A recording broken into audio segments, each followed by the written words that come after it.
So today I have asked ChatGPT about this. I have asked that I have some digital products and I want to sell through my website. And now I need a WordPress theme so that I can upload in my WordPress. Which WordPress theme will be suitable for digital product selling? There are so ChatGPT answered that and helped me. There are many WordPress themes that are suitable for selling digital products. Some popular options includes easy digital downloads. This is a free plugin that allows you to sell digital products on your WordPress site. It integrates with a variety of payment gateways and provides a variety of features for managing your digital products.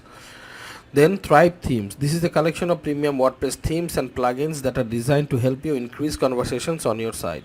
Then they have talked about WooCommerce. This is a free e-commerce plugin for WordPress that allows you to sell both physical and digital products. Another one they have talked about DB. This is a popular premium theme that has a lot of options for customizing your site. And they have also said that it is important to note that you will need to customize these themes and plugins to match your specific needs. It's also important to choose a theme that is mobile friendly. It would be best to look at demos of the themes and compare their features to see which one best for your requirements.